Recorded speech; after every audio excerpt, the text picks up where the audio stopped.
today's announcement. We are going to begin with having a blessing from Elder Saddleback, and please be advised that Elder Saddleback has given permission for this blessing to be streamed.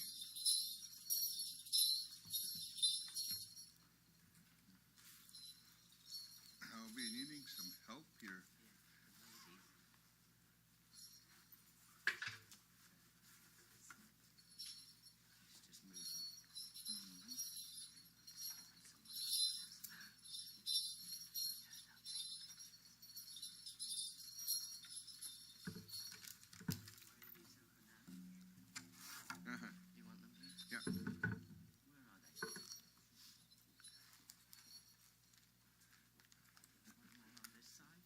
Eagle man, I need your help here.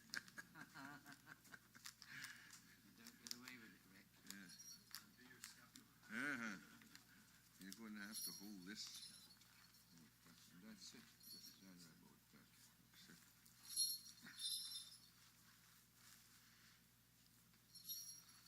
You want them to hold that?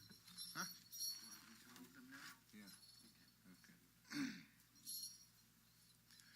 You know, this is a special ceremony because all the things that this program is going to be doing, it's same thing we like reconciliation. I'm not fluent with English, but these colors, this white color here, that's what we believe this Creator loves and likes this color. And this one out here, the yellow, where there's darkness, there'll be light. That's what we believe in here. The red is the one we use, thunder being. Thunder being means that the one that's in the right hand of God, Gichinski, the listening, to be heard, heaven and earth, to be heard by all nations. That blue one out there is for our kingdom of the woods, the bears, the animals, that we have to be stewards to talk for them. Now today they're going to be, here's all that stewardship to talk about all the stuff that's been happening that's not serving the communities. If we hate people, it's not serving us. If we're not supporting people, it's not serving us to create. It takes the whole country to create a human being. We believe in our society, it takes the whole reserve to make me where I'm at today, to help me. All the elders, all the chief and councils, all the ones that are out there that have the power, today we call money, to give us donations, to give us that opportunity to educate. This is all education here that I'm talking about. But the song I'm going to sing is a song that a long time ago, when we were struggling, the first human being that was struggling, the first woman that was struggling, this angel came and talked to them. So this song has been given to us from generation. My children will be passed on to this song for them to sing. It's a humbling song.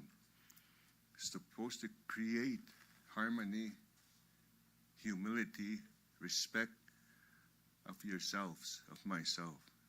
So if I'm able to respect myself, I'm able to respect others. The song is important to us. We only sing the song when it's like we're going to do something very special, and it's going to be forever for the rest of our lives. And the way I heard this woman talking about different groups of people that are having difficult times out there, that want to give them a chance to one day to stand beside us instead of out there in the streets, instead of out there being abused. So this song is the one that we use, and we sing only on the hardest, toughest times. So I want to bless that way to this organization. So, and my helper right now is we call this gentleman here Kihuna Bill, Eagle Man. 58 years ago, I did the Sundance. 58 years. My last Sundance, that's when he came along in there, and I was a young man when I did this ceremony. From there, my people started following this young boy. I was the co-founder of the round dance. Today we do the traditional round dance. I've known all the original stories of all ceremonies through elders and women elders. My belief is that women, you're the kings, we're the queens. That's the way it's supposed to be. My mom is the top of the service. My mom was the one that took care of me. And my mom, when the water broke down, I came to this world. Dad was christening right there. No other human cannot baptize me, but it happened. So today, I just want to honor all you women that are here. All of you. Beautiful, pretty, and all that. You see, you look good. So today, we follow. So my boss is someplace here. If I miss something, you just... But this is the song I'm going to sing. But I need you all, those that can, just to rise and humble yourself. Pray for all the ones out there and help me out with this prayer. Prayer makes a family. Prayer makes the world a special organization. So I respect your churches. I respect all that. Whatever you believe, but to honor each other. Let's honor these people that want to change and help those people that are suffering out there. So the song goes like this.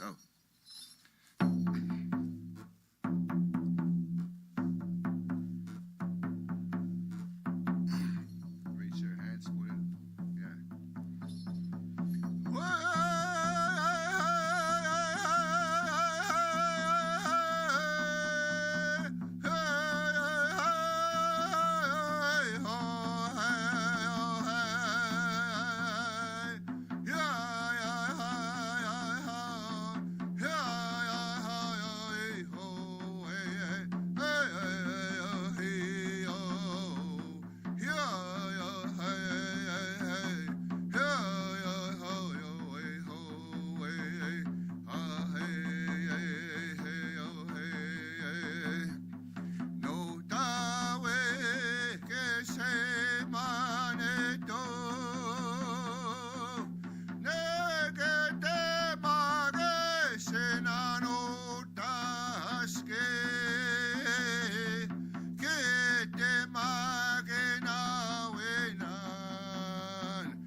semanto kaksewatsin.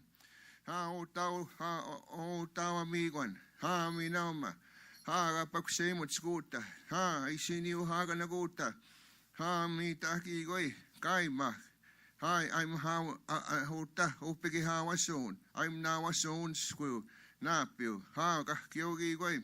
Ugentoita. How to weaponas na hota kastegi ho these colors. Ha maga.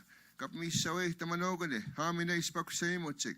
How ta kapmisa open ghostik to lift up the heart so kahkioga isinu haganak.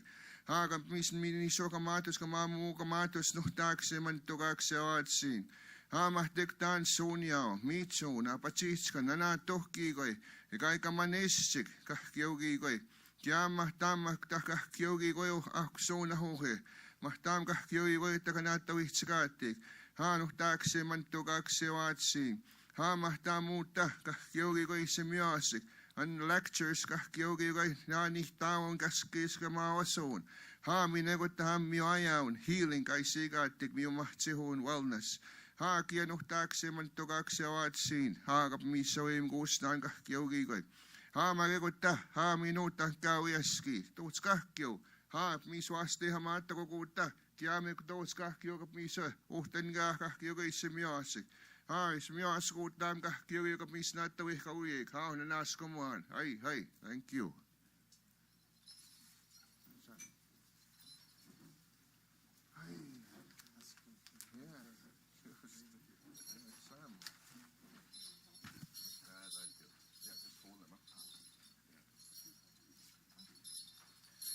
Oh, I forgot. We do a sweat lodge.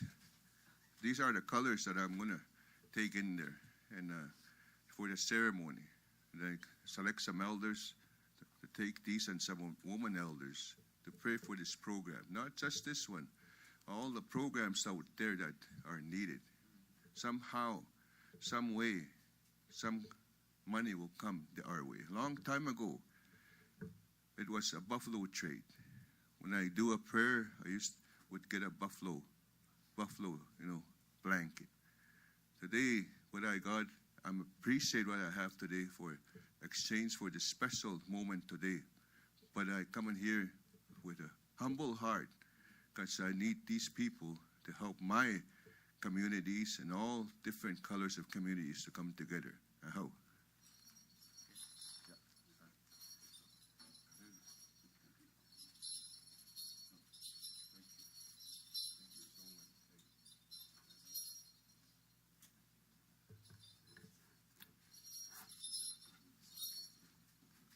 Well, hello, everyone. I'd like to start off by acknowledging that we are gathered here on Treaty 6 territory, and I'd also like to acknowledge the Métis people who serve a deep connection with this land. I'm Tanya Furr, Minister of Arts, Culture, and Status of Women for the province of Alberta, and I'd like to thank Elder Saddleback for starting us off in a good way with a blessing. 18,800. That's the number of people who experience intimate partner violence per year in Alberta. 17,860. That's the number of people who experience family violence per year in Alberta. The rate is nearly 2 times higher for girls than it is for boys. 931. That's the number of alerts that were issued in Alberta in 2022 for missing Indigenous people. 3,815 is the number of cases reported by Alberta's law enforcement response team for sexual extortion. 1.8 million. That's the number of Albertans who have experienced some form of sexual violence in their lifetime. And these numbers will only continue to grow if we do not take meaningful action now. I stand here today with Ministers Ellis, Churton, Amory, Wilson, Newdorf, Sawney, and Nixon, MLAs Armstrong-Hominick, Johnson, Lovely, and Petrovic. And with the support of Rochelle Venn, Chair of the Premier's Council on Missing and Murdered Indigenous Women, Girls, and Two-Spirit Plus People, Carol Moen, President and CEO of Women Building Futures, and Lana Wells, Associate Professor at the University of Calgary and founder of Shift to Learn, to release our strategy, Building on Our Strengths, Alberta's 10-year strategy to end gender-based violence. This is a Made in Alberta strategy that lays the groundwork for real, lasting change, addressing the root causes of gender-based violence and strengthening support for survivors. While Alberta has several strategies to address areas of gender-based violence, today our government moves beyond current efforts and towards a new strategy that unites our work under one clear, coordinated approach that will address and prevent gender-based violence in all its forms. Building on Our Strength, Alberta's 10-year strategy to end gender-based violence is the most comprehensive strategy in all of Canada, solidifying Alberta as a national leader in this critical work. Alberta's 10-year strategy to end gender-based violence builds on the incredible work already underway in our government and on the front lines. Our goal is to ensure no one experiences gender-based violence. As I said, our strategy is the most comprehensive of its kind in Canada, with more than 100 actions that address and prevent gender-based violence. The strategy responds directly to critical challenges voiced by the more than 500 survivors, advocates, and frontline workers that we have engaged with over the last year and a half, many of whom are here with us today. I also want to give a profound thank you for the important, life-changing, life-saving work you do and for your contributions to this strategy. There are 5 strategic priorities included. First, it is critical that we raise awareness in a meaningful and impactful way so Albertans can recognize and respond if they see gender-based violence happen or experience it. Gender-based violence impacts all of us, so it will take all of us to end it. Through education and community initiatives, we will equip bystanders, professionals, and all Albertans with the appropriate resources to act. Second, we are tackling the underlying causes of gender-based violence to intervene earlier and prevent violence before it begins. Our efforts focus on changing harmful behaviors before they escalate, expanding intervention and healthy relationship programs, and increasing safety for those at higher risk. Alberta's government is striving to create a future where gender-based violence is rare, and when it does occur, it doesn't repeat. Third, we're supporting Indigenous-led solutions by integrating Indigenous ways of knowing and being into the strategy. We're taking a culturally informed approach, integrating Indigenous-led solutions and perspectives to honor the unique needs of Indigenous families and communities. This supports a future with targeted, culturally appropriate programs developed in true collaboration with communities. Fourth, we are empowering women to be economically independent because we know one of the root causes why women return to unsafe situations is due to financial insecurity. We're promoting independence and workforce participation because we know that when women thrive, everyone benefits. We'll work to ensure women and their children are set up with the critical financial and social resources they need to live safely and build strong, independent lives. These actions aim for a future where women in Alberta have the resources required to leave high-risk situations. Fifth, we are strengthening support for survivors, families, and those at risk, including perpetrators and potential perpetrators, to receive the help they need, where and when they need it. This approach aims for a future where services are easy to navigate, available where they are needed most, and meet the needs of all. Our government is committed to improving the quality of life for all Albertans. This is reflected by our shared commitment across government ministries to end gender-based violence. By continuing to work together within government and with our incredible community partners, we will make sure that Alberta is safer for every person who chooses to call Alberta home. Before I turn the podium over to Minister Ellis, I want to share the words of Colleen Klein, who captured the heart of this mission and the vision of this strategy. I firmly believe that if we are to end the violence against women and children, we must heal the abuser as well as the abused. If we don't, the healing circle will never be complete. And with that, I'd like to thank all my colleagues, the survivors, advocates, service providers, and frontline workers who assisted in the development of this plan, and to all of you joining us today for the release of Building on Our Strengths, Alberta's 10-year strategy to end gender-based violence. Minister Ellis.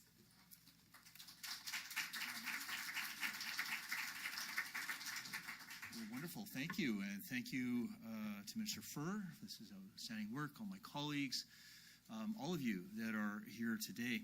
It's certainly a privilege to stand here with you and all my colleagues to launch Alberta's new 10-year strategy to end gender-based violence. Strategy is a very bold step, a coordinated approach, and I certainly appreciate that, one that brings together government and community partners and frontline professionals. Public safety and emergency services, of course, plays a critical role in Alberta's approach to preventing and responding to gender-based violence by supporting victims and preventing violence and ensuring high-risk offenders are held accountable. For example, the Alberta Centre to End Trafficking in Persons is building a partnership and networks among nonprofits, survivors, and professionals in the criminal justice system to prevent and address human trafficking. In 2024-25, we invested $2 million in the Alberta Centre to lead a system-wide coordinated approach involving survivors. And we will continue to work with and strategize new ways to raise awareness and help people recognize the signs of human trafficking, bring Albertans together in defending this, defeating this very serious crime. Another important part of our strategy, of course, is standing with and supporting families of missing, murdered, and Indigenous people. Through the culturally appropriate services, we continue to help families navigate the justice system, support them in their healing journey. We're also equipping those on the front lines with the tools that they need to respond to gender-based violence, such as working with law enforcement to better understand the root causes of gender-based violence and how it impacts survivors. In closing, I just want to take a moment to say thank you, to say the work ahead is very important, is critical to the success of what Minister Furr is proposing here, and I certainly thank her for this. I want to thank all my colleagues, and again, all of you that are here today. This is about working together as a collective plan to make sure that we can end gender-based violence. And I say thank you very much again, and with that, I invite Minister Turton to the podium. Thank you.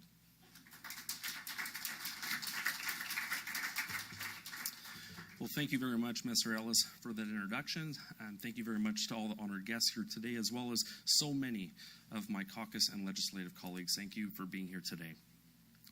As Minister of Children and Family Services, I am deeply concerned about the impacts of gender-based violence. And I know that Alberta's 10-year strategy to end gender-based violence has the potential to help so many people.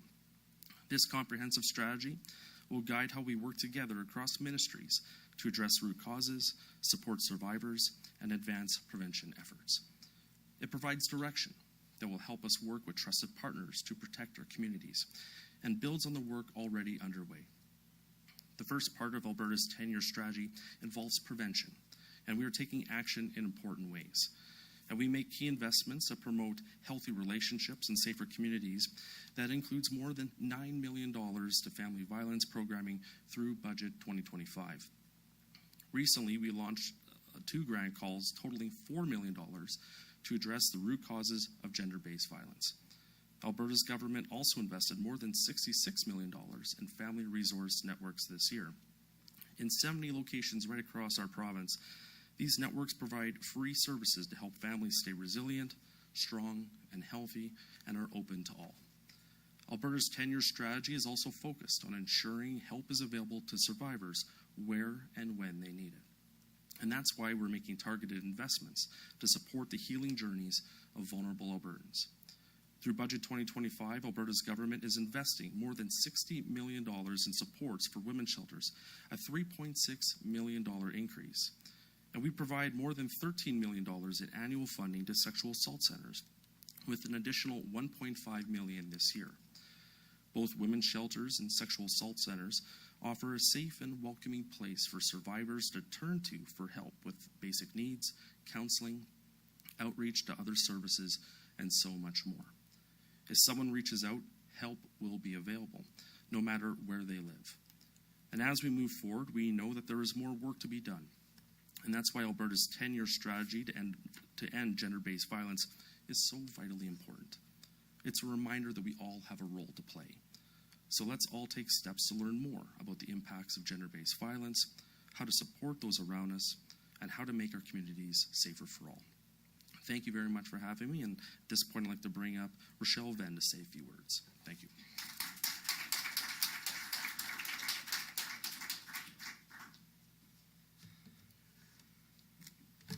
Hello, everybody. Thank you for the introduction. I'm a proud Métis woman who lives here on Treaty 6 territory. My name is Rochelle Venn. I'm the chair of the Premier's Council on Missing and Murdered Indigenous Women and Girls and Two-Spirit Plus People, as well as the CEO for the Institute for the Advancement of Aboriginal Women. For too long, Indigenous peoples, especially Indigenous women, girls, and Two-Spirit Plus people, have faced disproportionate levels of violence in Alberta and across the country. Did you know that Indigenous women are 6 times more likely to be murdered than non-Indigenous women? Sometimes I feel like these statistics are disregarded. And now we have all the statistics. We have recommendations. We just need action. The national crisis has affected too many for too long. Not only Premier's Council members and the organization I lead, but also many, many Indigenous organizations and advocates across Alberta have worked tirelessly to make changes. But addressing the systemic barriers that prevent us from moving forward is where the most attention is needed, I feel. The strategy lays a good foundation for ongoing discussion, dialogue, and joint action to ensure the perspectives and circumstances of Indigenous women, girls, and 2S+ people are taken into account and acted on to end violence. Ensuring our perspectives and actions are included in all aspects of the strategy is key to providing a comprehensive approach. The Premier's Council is looking forward to working in collaboration with the Alberta government to implement actions to end violence. Our collaboration, especially with the signatory departments, will provide opportunities for this strategy to align with the Alberta Missing and Murdered Indigenous Women and Girls Roadmap. Indigenous peoples, especially Indigenous women and 2S+ people, deserve to live in a life free of violence. And real change is only possible when we work together. It may look different, but we meet communities where they're at. But the end result is ending gender-based violence in all its forms. So thank you. I now welcome Carol Moen to come and speak.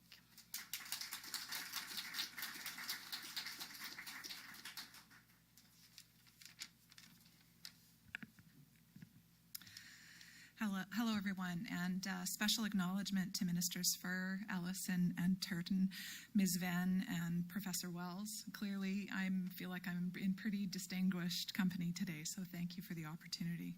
On behalf of Women Building Futures, a big thank you to the Government of Alberta in general for inviting us to this table, both as the strategy developed and ultimately today to celebrate the remarkable day that it is with the launch of the strategy. Since 1998, WBF has been helping transform the lives of literally thousands and thousands of Alberta women and their families by providing industry-recognized training in in-demand fields like the construction trades, maintenance, operations, and the professional driving industry. Over the years, very many of our clients have been survivors of gender-based violence. It's often said that life can be a bit of a race. And, well, if that's the case, these women must surmount the most daunting of hurdles even before they can get out of the gate. And despite the odds, they do, with WBF beside them, helping them overcome many, many barriers. Rarely have I met women with greater courage, greater fortitude, and ultimately greater strength. But none of them, not one, should have actually experienced violence for just simply being a woman. That's why I applaud in a big way the Government of Alberta for this comprehensive and far-sighted strategy to work towards ending gender-based violence. And the recognition for a coordinated approach, which of course is at the core of this work across the whole entire government, is absolutely critical and will help us be successful this time. As has been the case from the very beginning, from the matriarchal societies of the Treaty 6 people to the early pioneers who built homesteads in the harshest of conditions imaginable, Alberta is still leading the way in empowering women. While there's much in this strategy to commend of particular attention for the work of Women Building Futures is priority 4, helping women become economically independent. This is absolutely critical. When women have their own financial and social resources, they can avoid high-risk situations, or at the very minimum have the strength to leave those high-risk situations. And as WBF can attest, the trades, the transportation industries, they offer secure, good-paying jobs and provide a stable life for women and the families that those women often support. What's more, through its commitment to Indigenous-led solutions, this strategy will work to truly serve all Alberta women. Roughly 15 to 20% of the women that WBF serves are Indigenous. So we understand how important it is to incorporate the Indigenous ways of knowing and being to ultimately address everyone's unique needs. In closing, I'd like to again thank Minister Furr for her leadership and ultimately her whole entire team for the diligent and incredibly hard work that I know has gone into this really important file. WBF looks forward to continuing to play a role by financially empowering women so that they can enjoy greater independence and equity. The challenge truly may be immense, but ultimately, and we've heard this said before, if we work together, guided by the support of the community that we represent, we can ultimately realize a future free of gender-based violence going forward. So thank you very much, and I would now like to invite Lana Wells to provide some comments.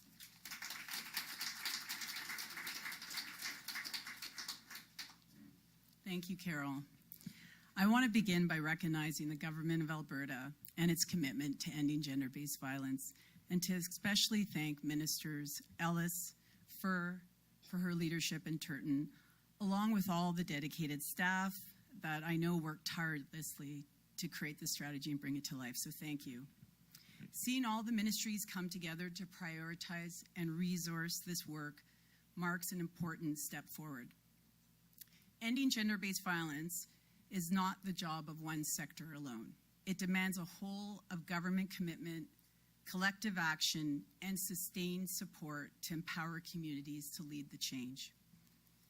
This 10-year strategy is more than a policy document. It is a public declaration that Alberta is ready to build safer families, stronger communities, and a more just society.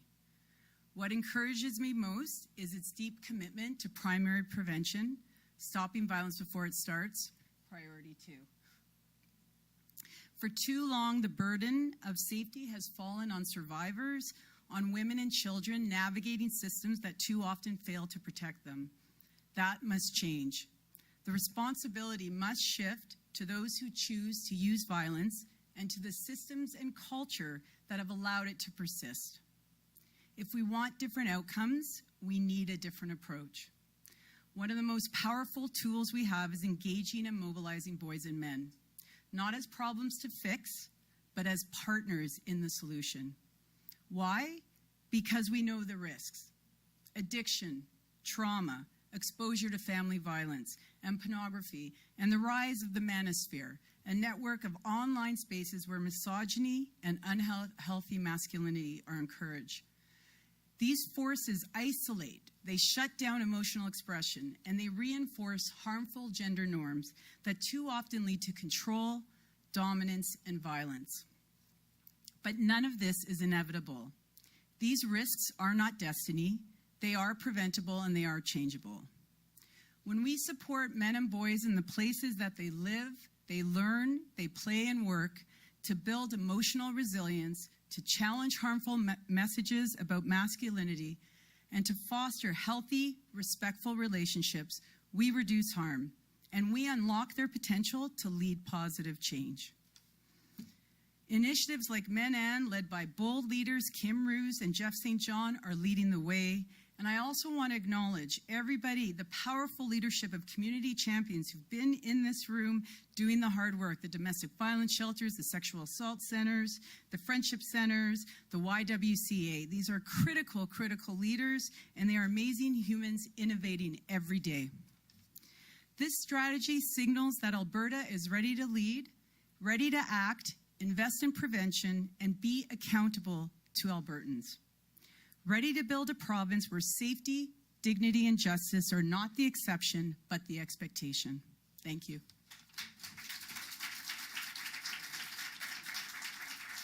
Thank you, Lana. And that will bring us to the end of the formal portion of this announcement, and we will move into the media question and answers. It'll be just one question and one follow-up. I ask media to identify yourself and your outlet and let us know whom you will be directing your question to. We'll start in the room.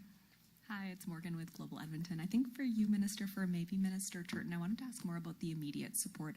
Like recently we saw SACE say they had to pause funding because the lack of the one-time grant and things like that. So I know we're talking on a long-term approach, but is there the thought that there could be more done in the immediate rather than looking long-term with shelters and places helping that need more funding? Yeah, thanks, Morgan, for the question. I'll start off and pass it over to Minister Turton. You mentioned long-term and then immediate as well. I'll speak more to the long-term or sustained side. Our government continues. We're already investing more than $188 million annually in programs and services across multiple ministries to prevent and respond to gender-based violence. That annual funding will continue in addition to the funding that we received, the $54 million in the agreement that we signed with the federal government. I can let Minister Turton speak directly as it relates to the other part of your question.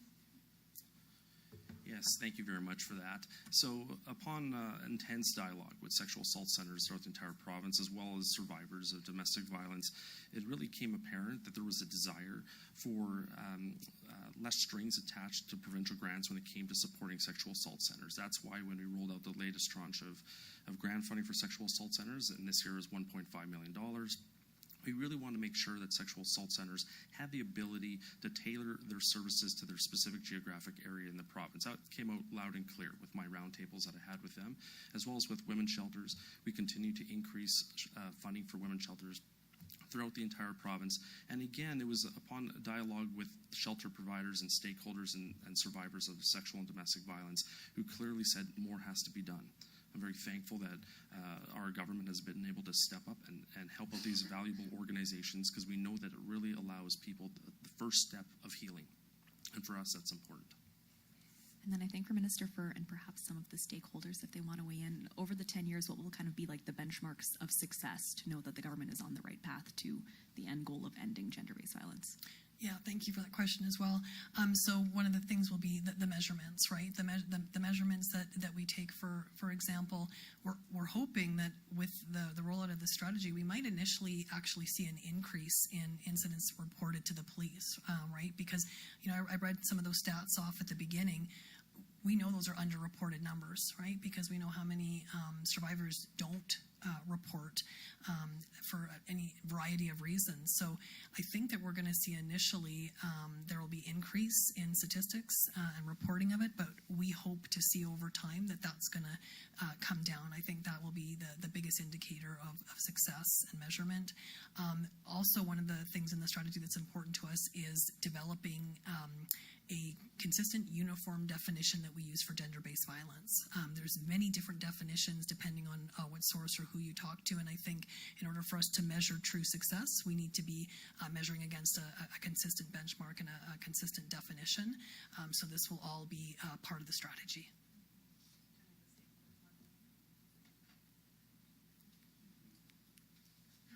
We'll take the next question. Hi, Sean Amato with City News. This is for the minister or, again, any of the stakeholders that have anything to say. I'm already seeing online people saying, why are we talking about gender-based violence when all violence is wrong? It's sort of the all lives matter argument that we see sometimes. So how would you explain it to people who either don't understand or don't want to understand why this is a serious issue and why we're separating gender-based violence? Yeah, thanks for that question.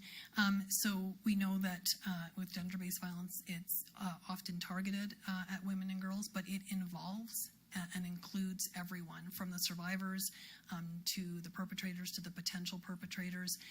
It's an all of Alberta and all of community approach in terms of having these pillars work.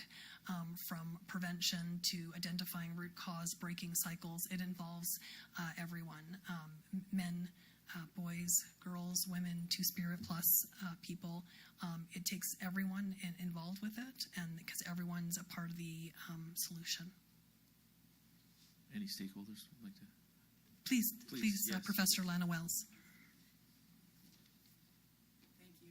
Thank you. And when you look at the data, whether it's police data or community data, the predominant perpetrator is often male, especially in sexual violence. Is often up to 98% of the cases. In intimate partner violence, it's anywhere from 80 to 90%. So we know where the problem is. We have to focus on preventing it from happening in the first place and working upstream, gathering better data, as mentioned, having a good definition, and starting to benchmark what are the rates here in Alberta and how can we measure the change as they go down. And so that's why I think it's important that we talk about gender-based violence. And for my follow-up, I'm just wondering why choose the term ending gender-based violence? I think that's aspirational. I think everyone would want that to happen, but it's a little bit like the City of Edmonton's Vision Zero for traffic deaths. I think, sadly, we all know we're never going to end gender-based violence, or we're never going to end traffic fatalities. So why that strategy, and do you risk maybe people tuning it out because they think that it's not realistic, and sadly it's not going to happen?